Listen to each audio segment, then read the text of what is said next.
إن الحمد لله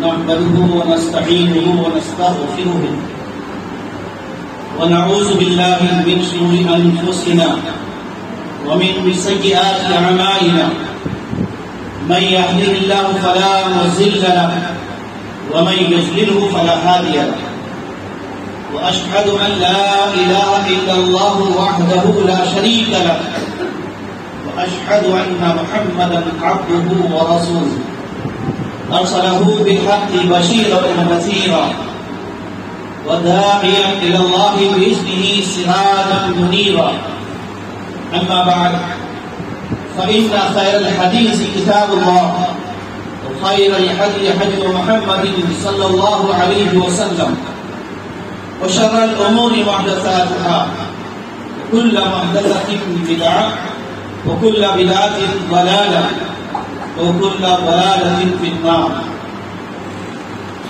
أعوذ بالله من الشيطان الرجيم. بسم الله الرحمن الرحيم. يا أيها الذين آمنوا اتقوا الله حق تقاته ولا تموتن إلا وأنتم مسلمون. يا أيها الناس اتقوا ربكم الذي خلقكم من نفس واحدة وخلق منها زوجها وبث منهما رجالا كثيرا ونساء واتقوا الله الذي تساءلون به والأرحام إن الله كان عليكم رقيبا. يا أيها الذين آمنوا اتقوا الله وقولوا قولا سديدا يصلح لكم أعمالكم ويغفر لكم ذنوبكم ومن يطع الله ورسوله فقد فاز فوزا عظيما. تمام قسم کی حمد و ثنا عظمت و کبریائی بزرگی اور برتری اللہ تبارک و تعالیٰ کے لیے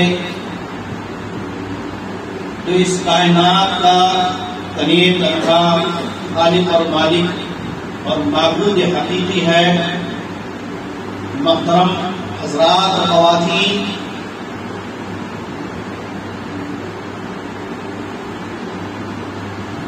اللہ تعالیٰ نے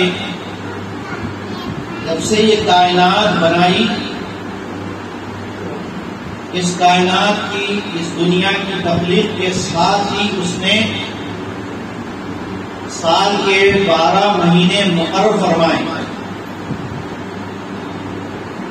چنانچہ سورہ توبہ آیت نمبر 36 میں اللہ تعالیٰ نے اس کا ذکر فرمایا ہے، ان عدۃ الشہور عند اللہ 12 شہرا فی کتاب اللہ وما خلق السماوات والارض منها 4 حرم فلا تظلموا فیہن انفسکم. کہا کہ اللہ تعالیٰ کے نزدیک مہینوں کی گنتی 12 ہے. ان 12 مہینوں میں 4 مہینوں کو اللہ تعالیٰ نے حرمت عطا فرمائی، لیکن وہ 4 مہینے کون سے ہیں ان کے نام قرآن میں ذکر نہیں کیے گئے، صرف 4 مہینے بتائے گئے. تو اس سے اس بات کا پتہ چلا کہ قرآن کریم اپنے معنی، اپنے مفہوم، اپنی تفسیر بتانے میں زیادہ حاجت مند ہے، محتاج ہے حدیث نبوی صلی اللہ علیہ وسلم کی. القرآن یحتاج الی السنہ. اسی لیے محدثین نے قرآن و حدیث کو کیا کہا؟ وحی کہا. دونوں وحی ہیں، البتہ یہ وحیین ہیں، دونوں وحی ہیں. پہلی وحی قرآن مجید اور دوسری وحی حدیث نبوی صلی اللہ علیہ وسلم. ان دونوں وحیوں سے مل کر ہی دین بنتا ہے. ان دونوں وحیوں کو اگر الگ کر دیا جائے تو دین کامل نہیں ہوگا. جبکہ اللہ تبارک و تعالیٰ نے نبی صلی اللہ علیہ وسلم پر الیوم اکملت لکم دینکم وَأَتْمَمْتُ عَلَيْكُمْ نِعْمَتِي وَرَضِيتُ لَكُمُ الْإِسْلَامَ دِينًا فرمایا. ہمارا یہ یقین ہے، کہ یقیناً اللہ تعالیٰ نے دین کو مکمل کر دیا ہے، قیامت کی صبح تک اب اس میں کوئی کمی اور زیادتی کی کوئی گنجائش نہیں ہے، دین مکمل ہے، یہ بات کو ذہن و نشین کر لیں۔ تو قرآن اور حدیث میں دین کی بنیادیں بتائی گئی ہیں، تمام باتیں ہمارے لیے جو فائدہ مند ہیں وہ بھی بتائی گئی ہیں، اور جن چیزوں سے ہمیں دنیاوی اعتبار سے اخروی اعتبار سے نقصان دہ ہے وہ بھی واضح کر دیا گیا۔ ان الحلال بین وان الحرام بین، حلال و حرام کی جہاں تفصیل بتائی گئی ہے وہیں ہر چھوٹے چھوٹے مسئلے پر قرآن و حدیث میں اس کی وضاحت کر دی گئی۔ تو معلوم یہ ہوا کہ 12 مہینوں میں 4 مہینے حرمت والے ہیں، حرمت والے ہیں، عظمت والے ہیں۔ اس کا کیا معنی ہے؟ 12 مہینوں میں سے 4 مہینوں کو اللہ نے کس اعتبار سے حرمت عطا فرمائی ہے؟ حرمت کے معنی ہیں قابل احترام، جیسے اللہ کے گھر کعبۃ اللہ کو بیت حرام کہا جاتا ہے، حرمت والا گھر ہے، وہ عظمت والا گھر ہے۔ اسی طرح اللہ ہی کے بنائے ہوئے مہینے ہیں، لیکن اللہ تعالیٰ نے 4 مہینوں کو جو حرمت اور عظمت عطا کی ہے ان میں سے 3 مہینے گزر چکے ہیں۔ اب جو آج کل میں ہی جو مہینہ شروع ہونے والا ہے وہ مہینہ محرم کا ہے، اور اس مہینے کے تعلق سے قرآن و حدیث اور تاریخ اسلام کی روشنی میں میں آپ کے سامنے بالکل وضاحت کے ساتھ اور بالکل اختصار کے ساتھ بتاؤں گا، کیونکہ جمعے کا وقت اتنا نہیں ہوتا کہ ہر چیز کی تفصیل بیان کی جائے، چونکہ آج اس اعتبار سے میں نے اپنا عنوان منتخب کیا ہے عاشورہ اور محرم کی حقیقت۔ تو آئیے سب سے پہلے ہم اسلامی قمری مہینوں کی حقیقت معلوم کرتے ہیں۔ جس طرح ہمارے پاس کیلنڈر ہے، عیسوی کیلنڈر، یہ برسہ برس سے چلا آ رہا ہے۔ جب اسلامی حکومت اور خلافت بہت پھیل کی گئی تو صحابہ کرام کو اور بالخصوص امیر المومنین کو اس بات کی دشواری ہوئی کہ ہم اپنی تاریخ کیسے متعین کریں۔ بڑے غور و خوض کے بعد حضرت ابو موسیٰ اشعری رضی اللہ عنہ نے مشورہ رکھا، حضرت عمر، حضرت عثمان اور حضرت علی رضوان اللہ علیہم اجمعین کے پاس۔ ان تینوں خلفاء نے اس بات پر غور و خوض کیا کہ ہماری کوئی تاریخ ہونی چاہیے، ہماری کوئی سال کی ابتدا ہونی چاہیے۔ چنانچہ سب کے اتفاق سے اس پر بھی غور کیا گیا کہ کون سے دن اور کون سے وقت اور کون سے واقعے کو ہم لے کر اپنی اسلامی تاریخ کا آغاز کریں۔ بہت ساری چیزیں سامنے تھی، اللہ کے نبی صلی اللہ علیہ وسلم کی ولادت کی تاریخ بھی تھی، نبی صلی اللہ علیہ وسلم پر جب وحی کا نزول ہوا وہ تاریخ بھی تھی، نبی صلی اللہ علیہ وسلم کے وفات کی بھی تاریخ تھی۔ الغرض بہت ساری باتیں ان کے سامنے آئی۔ آخرکار تمام صحابہ کرام کے مشورے سے سب کا اس بات پر اتفاق ہوا کہ ہم اللہ کے رسول صلی اللہ تعالی علیہ وسلم نے جب مکہ مکرمہ سے مدینہ منورہ ہجرت فرمائی تو ہم نبی کے اس ہجرت کے واقعے کو لے کر اپنی تاریخ کا آغاز کریں گے۔ تو ہجرت سے ہجری کا آغاز ہوا، یہ ہے اس کی تاریخ۔ ہمارے مسلمانوں کو اللہ توفیق دے، دین سیکھنے کی سمجھ عطا فرمائے۔ مہینے یاد نہیں رہتے، اور اسلام آج کے اس دور میں اتنا گنجلت ہو گیا ہے، حقیقی اسلام تو سمجھیے کہ وہ پتہ نہیں کہاں چلا گیا۔ تو لوگوں نے اپنی طرف سے اس حقیقی اسلام میں اتنا جعلی اور ڈپلیکیٹ چیزیں ملائی ہیں کہ جس کی وجہ سے ایک عام مسلمان کو یا عام انسان کو صحیح اسلام سمجھنا بہت دشوار ہے. آپ چاہے عقیدے کا معاملہ لے لیجیے، چاہے عبادات لے لیجیے، زندگی کے تمام شعبے آپ کا یہی حال ہے. لیکن افسوسناک بات یہ ہے کہ اسلام کے نام پر، دین کے نام پر جنہوں نے دین کی تحریف کر دی اور دین کو اصلی شکل میں پیش نہیں کیا، بلکہ جیسا انہوں نے اپنی عقل سے سمجھا یا اپنے بڑوں سے جیسا انہوں نے پایا ہے ویسے ہی اسلام کو پیش کیا ہے.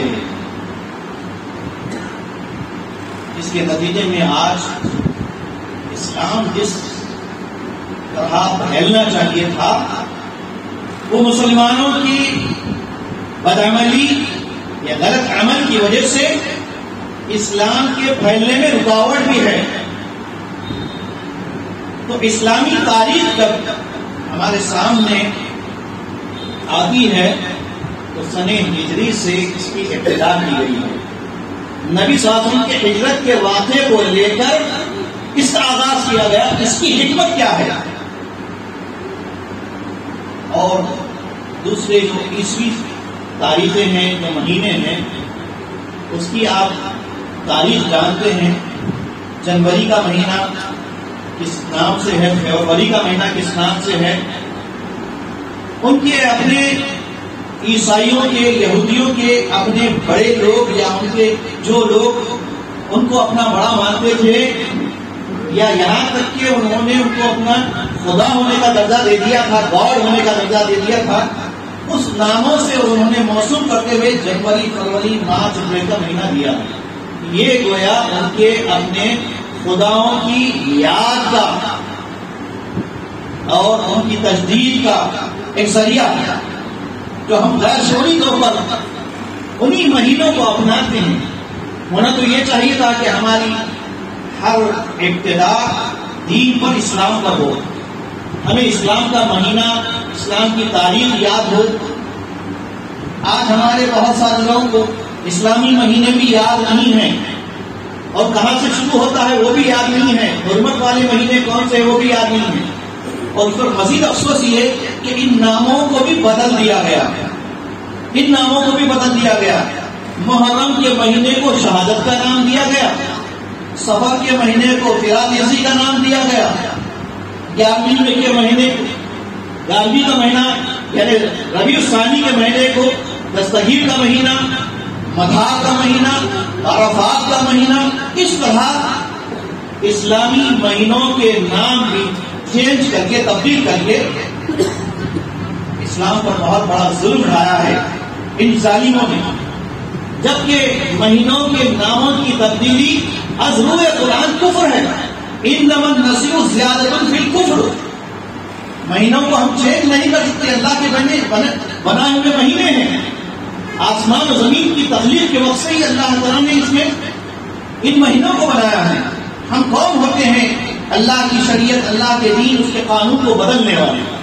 لیکن وہ کس درجہ فقیہان حرم بے توفیق خود بدلتے نہیں، قرآن کو بدل دیتے ہیں. قرآن کو مسلمانوں نے بدلا ہے. آپ تعجب نہ کریں، حقیقت قرآن کو نہیں، اس قرآن کو نہیں جو ہمارے گھروں میں ہے، یعنی اپنے عمل سے بدل دیا ہے. سورہ فاتحہ سے سورہ ناس تک پورا بدل دیا ہے عملی طور پر. فاتحہ کے فاتحہ، سورۃ الفاتحہ کو ایک فاتحہ کی رسم بنا لی، سورہ ناس کا جو ہے ناس نکال دیا، یعنی اس کو تعویذ بنا کر گھروں میں لٹکا دیا. اب رہا کیا؟ ابتدا سے انتہا تک پورے قرآن کی عملی تفسیر کو چینج کر کے رکھ دیا. اسی طرح محرم کا مہینہ بھی بہت ہی مظلوم مہینہ ہے، بلکہ اسلام خود بڑا مظلوم ہے مسلمانوں سے. وہ بکا کر رہا ہے، مسلمانوں سے سوال کر رہا ہے، اے مسلمانوں، تم نے آخر اللہ کے دیے ہوئے دین کو اور نبی کی لائی ہوئی شریعت کو کیوں چینج کیا، کیوں تبدیل کیا؟ کیا تمہارے لیے کافی نہیں تھا؟ آج یہی حال ہے اس مہینے میں، یعنی محرم کے مہینے کو یا تو لوگ جو ہے صرف حضرت حسین رضی اللہ عنہ کی شہادت سے موسوم کرتے ہوئے شہادت کا مہینہ کہتے ہیں، اور بعض لوگ اس مہینے کو غم کا مہینہ بھی کہتے ہیں۔ کیا کہتے ہیں؟ یہ غم کا مہینہ ہے، اس لیے اس مہینے میں خوشی نہیں کرنی چاہیے، خوشیاں نہیں منانی چاہیے۔ اور ایسے لوگ دوسروں کی دیکھا دیکھی، اہل تشیع کی دیکھا دیکھی، وہ اس مہینے کو غم کا مہینہ کہتے ہوئے کوئی شادی بیان نہیں کرتے۔ شادیاں نہیں ہوتی اس مہینے میں، اکثر دیکھیے آپ، اگر ہوتی بھی ہے تو 10 کے بعد ہوتی ہے، 10 محرم کے بعد کرتے ہیں۔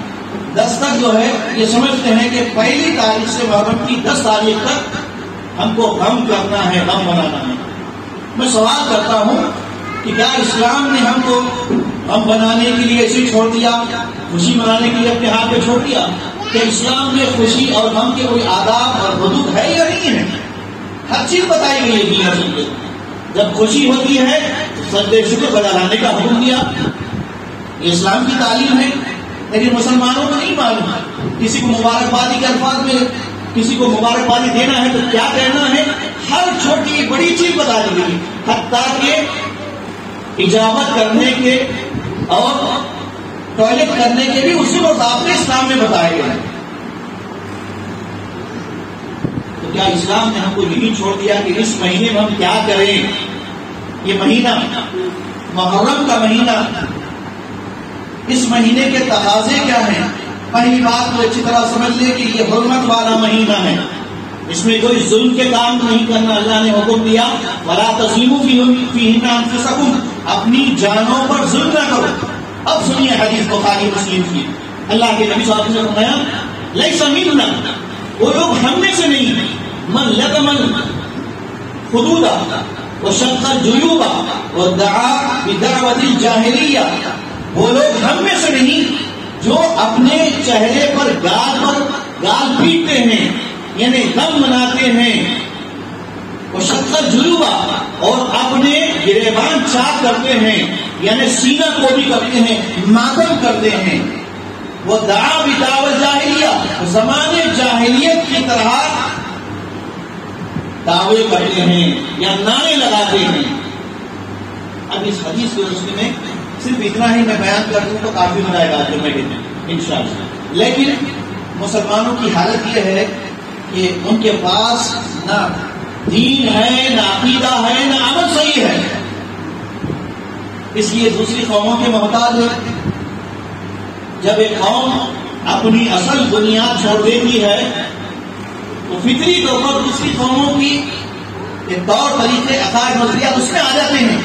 اسی طرح آج مسلمانوں کے اندر دوسری دنیا کے تمام اقوام کے نظریات اور عقائد، ان کے اعمال آ چکے ہیں۔ عقیدے میں کہیں جو ہے معتزلہ کا عقیدہ، ماتریدیہ کا عقیدہ، اشعری عقیدہ، کفریہ عقیدہ، شرکیہ عقیدہ، مشرکانہ عقائد اور یہود و نصارہ کے طور طریقے، ان کا کلچر، پھر دین کو، اسلام کو ڈھانے والے، اسلامی تاریخ کو مسخ کرنے والے روافض کا عقیدہ، جنہوں نے اپنی کتابوں میں صاف طور پر لکھا ہے کہ قرآن مکمل نہیں ہے، 17 پارے اور ہمارے امام کے پاس ہیں جو امام غائب ہیں، اور وہ امام غائب جب آئیں گے قیامت کے قریب تو پہلے سنیوں کا قتل کریں گے اور کعبۃ اللہ سے حج کو ختم کریں گے، کربلا کا سب سے بڑا حج ہوگا۔ یہ ہے ان کے عقائد۔ خلفائے ثلاثہ کے بارے میں، خلفائے راشدین کے بارے میں ان کے ایسے گھناؤنے اور بے دین، بے بنیاد جھوٹے پروپیگنڈے ہیں کہ جس سے صحابہ کرام کی زندگیاں، جو کہ ہمارے لیے نمونہ ہیں، سارے صحابہ کرام، کوئی ایک صحابی نہیں ہے، صحابہ کلہم عدول، سارے صحابہ کرام کے بارے میں اہل سنت والجماعت کا عقیدہ ہے کہ عدل و انصاف کے نمبردار تھے، اور اللہ کے نبی صلی اللہ علیہ وسلم نے خود فرمایا کہ تم پر میرے طریقے کے ساتھ، میری سنت کے ساتھ میرے صحابہ کرام کا طریقہ بھی لازم ہے. علیکم بسنتی وسنت الخلفاء الراشدین المہدیین عضوا علیہا بالنواجذ فرمایا. تو محترم حاضرین، یہ محرم کا مہینہ جس کے بارے میں اللہ کے نبی صاحب نے فرمایا افضل الصیام بعد شہر رمضان تدعونہ المحرم، سب سے افضل روزہ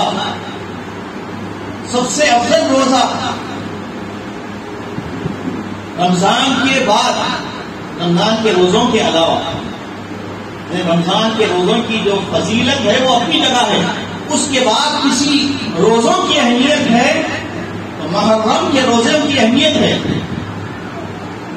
جس کو تم محرم کہہ کر پکارتے ہو. پھر اللہ کے نبی صلی اللہ علیہ وسلم نے فرمایا کہ اصل جو تاریخ ہے عاشورہ کی اور اس سے جو روزے کا تعلق ہے اس کو میں آپ کے سامنے واضح کرتا ہوں. اللہ کے نبی صلی اللہ علیہ وسلم جب ہجرت فرما کر مدینہ تشریف لے گئے تو آپ نے دیکھا کہ 10 محرم کو، یعنی عاشورہ کے دن، عشر سے عاشورہ ہے، 10 تاریخ یا 10واں دن، محرم کا 10واں دن کو عاشورہ کہتے ہیں. ہمارے مسلمانوں کے ذہنوں میں عاشورہ کہتے ہی بی بی کا علم یاد آتا ہے، علم یاد آتا ہے، حسن حسین کا علم یاد آتا ہے، محرم کے 10 تاریخ کی ماتم یاد آتی ہے. اس سے قطعاً تعلق نہیں ہے محرم کا، عاشورہ کا اس سے تعلق ہی نہیں ہے. عاشورہ کی تاریخ تو صدیوں پرانی ہے، اور یہ جو حسین رضی اللہ عنہ کا کربلا میں واقعہ پیش آیا وہ سن 60 ہجری کا ہے، جب تک اسلام مکمل ہو چکا تھا. 60 ہجری کا، 1 ہجری 2 ہجری کی نہیں، 60 ہجری کے بعد کا. تو کہنے کا مطلب یہ ہے کہ جس طرح غیر قوموں کے اندر رامائن مہا بھارت کی ایک بنائی ہوئی داستان ہے، اسی طرح کربلا کے واقعے کی بھی ایک داستان ہے، اس کا حقیقت سے کوئی تعلق نہیں ہے. اور یہاں پر ہم کو احتیاط کرنا چاہیے سارے صحابہ کرام کے بارے میں، چاہے حضرت امیر معاویہ رضی اللہ عنہ ہو، حضرت حسن اور حسین رضی اللہ عنہ ہو، سب اللہ کے نبی صلی اللہ علیہ وسلم کے صحابہ کرام ہیں. کسی بھی ایک صحابی کے بارے میں برا بھلا کہنا ہی کفر ہے. اور یہ لوگ جو 3 خلفاء کے دشمن ہیں، تبرع کرتے ہیں. تبرع کا مطلب ان کے خلاف کہتے ہیں، گالی گلوچ کرتے ہیں، ایل فیل بکتے ہیں، جھوٹی باتیں ان کی طرف منسوب کرتے ہیں. ہمیں وہ نہیں کرنا ہے، ہمیں ان چیزوں سے احتیاط کرنا ہے. یہی جو ہے ظلم سے بچنا ہے. یہ مہینہ حرمت والا ہے، گالی گلوچ سے بچنا ہے، اپنے آپ پر ظلم کرنے سے بچنا ہے. اور یہ جو ماتم ہے اس کی تاریخ کیا ہے؟ اس سے اسلام کا تعلق ہے. اسلام میں ماتم کرنا کیا ہے؟ ماتم کے بارے میں ابھی میں نے جو حدیث آپ کے پاس سنائی، اللہ کے نبی صلی اللہ علیہ وسلم نے بالکل واضح طور پر فرمایا کہ وہ لوگ ہم میں سے نہیں ہیں جو اپنے آپ پر ظلم کرتے ہیں، چاہے ماتم کرتے ہوں یا زد و خوب کرتے ہوں، ہم میں سے نہیں. فرمایا شریعت میں سوگ منانے کی عدت بتائی گئی ہے. کسی عورت کا شوہر کا انتقال ہو جائے تو 4 مہینے 10 دن تک وہ بناؤ سنگار نہیں کرے گی، وہ بناؤ سنگار نہیں کریں گی. اور عام لوگوں کے لیے شریعت میں یہ حکم ہے کہ ان کے کسی عزیز و اقارب کا، والد کا یا والدہ کا، بھائی کا انتقال ہو جائے تو 3 دن سوگ کے، یعنی غم کے بتائے گئے.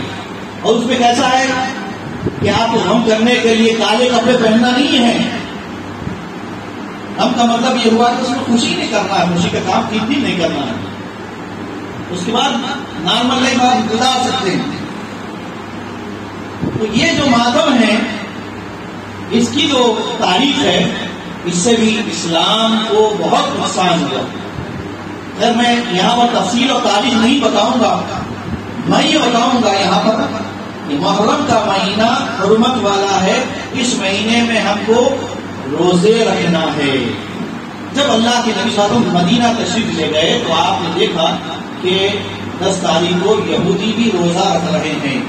آپ نے اس کا سبب پوچھا کہ تم روزہ کیوں رکھتے ہو؟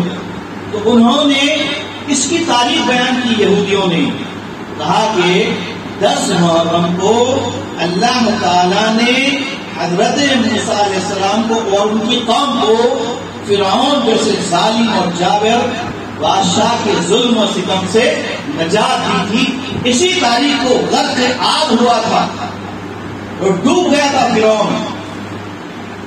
تو حضرت موسیٰ علیہ السلام کی اس نجات پانے کی خوشی میں ہم لوگ شکرانے کے طور پر 10 تاریخ کو روزہ رکھتے ہیں۔ یہ ہے عاشورہ کی تاریخ۔ تو اللہ کے نبی نے فرمایا لئن عشت لأصومن التاسع والعاشر، میں اگر آئندہ سال بھی بقائے حیات رہوں گا تو انشاءاللہ 10 کے ساتھ 9 کو بھی روزہ رکھوں گا۔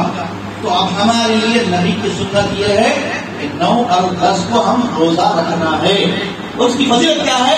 یکفر السنۃ الماضیہ، سال گزشتہ کے گناہ معاف کر دیے جاتے ہیں، اتنا بڑا ثواب ہے۔ تو 10 تاریخ کو 9 تاریخ کو روزہ رکھنا ہے، شربت بنانا نہیں ہے، پینا پلانا نہیں ہے، ماتم کرنا نہیں ہے، ماتم میں جانا نہیں ہے، ماتم دیکھنا نہیں ہے۔ یہ مسلمانوں کو ایک تعلیم دی گئی ہے، روزہ رکھنے کا دن ہے۔ تو اللہ کے نبی صلی اللہ علیہ وسلم کی اس سنت کی ہم پیروی کریں، بچوں کو بھی گھر میں اس کی اہمیت دلائیں، بڑے بچے بوڑھے جوان عورتیں سب روزہ رکھیں، نبی کی سنت کی تکمیل ہوگی اور بدعات کا خاتمہ ہوگا۔ بدعتیں کب عروج پر آتی ہے یاد رکھیے آپ، بدعتیں اس وقت ترقی کرتی ہیں جب سنتوں کی اہمیت گھٹ جائے۔ جب ہم سنت کو چھوڑ دیں تو وہاں پر بدعتیں رائج ہو جاتی ہیں۔ یہی کچھ ہو رہا ہے، آج مسلمانوں نے سنتیں چھوڑ دی ہے۔ محرم کا مہینے کو کیا کرنا ہے نہیں معلوم۔ یاد رکھیے خبردار، کوئی ایسا کام ہم کرتے ہیں اور ثواب کی نیت سے کرتے ہیں کہ 10 تاریخ کو گھر میں جو ہے شربت بنانا ہے، کھانے بنانا ہے، غریبوں کو کھلانا ہے۔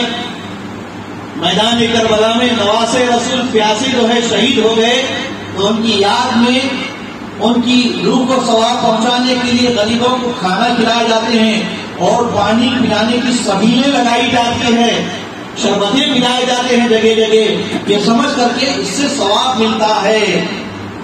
روح حسین کو یہ کہاں سے لایا؟ یہ دوسری قوموں کا دیکھا دیکھی مسلمانوں میں آیا۔ اہل تشیع، اہل روافض جنہوں نے دین کو اسلام کو ڈھا دیا ہے، ان کا یہ طریقہ ہے، تو ان تمام چیزوں سے ہم بچیں۔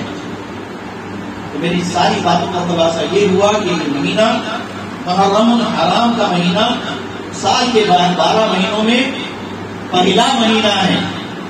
اب یہاں ایک اور ایک اہم بات کہ جس طرح دوسری قوموں کے پاس نئے سال کا آغاز ہوتا ہے تو وہ لوگ نئے سال کا جشن مناتے ہیں ہیپی نیو ایئر کے نام سے، تو کیا ہم بھی جو ہے ہیپی نیو ایئر قمری تاریخ اسلامی تاریخ کا سنہ ہجری کا اہتمام کریں؟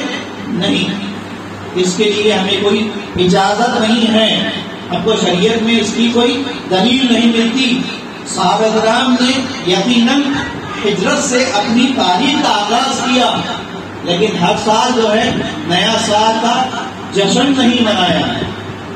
تو یہ مہینہ اسلامی اعتبار پر دیکھا جائے تو ہم یہ محاسبے کا مہینہ ہے، محاسبہ کرنا ہے ہم کو اس مہینے میں اور اپنے اعمال کی اصلاح کرنا ہے۔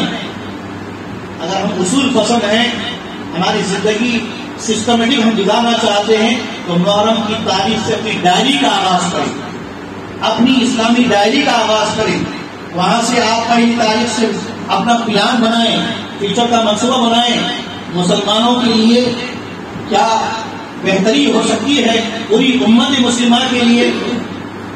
اور آج کے ان حالات میں پورے ملک کے اندر جہاں جو ہے نفرت ہی نفرت پھیلائی جا رہی ہے میڈیا کے ذریعے سے، اخبارات کے ذریعے سے، تو ایسے ماحول میں ہم دین کا پیغام، الفت اور محبت کا پیغام، پیارے نبی صلی اللہ علیہ وسلم کی تعلیمات کا پیغام دوسری اقوام تک پہنچائیں اور خود مسلمانوں کے عقائد و اعمال کی اصلاح کے لیے فکر مند ہو جائیں۔ میں اپنی بات کو ختم کرتے ہوئے اللہ تبارک تعالیٰ سے دعا کرتا ہوں کہ رب العالمین ہمیں ہر قسم کے شر سے، فتنے سے، ہر بدعت و خرافات سے، ہر برائی سے، ہر غلط کام سے پوری امت کو اللہ تعالیٰ محفوظ اور معمول رکھے، اور خیر کے کام میں ایک دوسرے کا تعاون کرنے، دین کے کاموں میں ایک دوسرے کے معاون و مددگار بننے، اور اللہ کے دین کی تبلیغ اور اشاعت کے لیے، اس کی دعوت کے لیے سب کو منظم ہونے، متحد ہونے اور اپنی انا کو فنا کرنے اور اللہ کے بندوں تک اللہ کے پیغام کو پہنچانے والا بنا دے۔ آمین وآخر دعوانا ان الحمدللہ رب العالمین، سبحان ربک رب العزت عما یصفون وسلام علی المرسلین والحمدللہ رب العالمین۔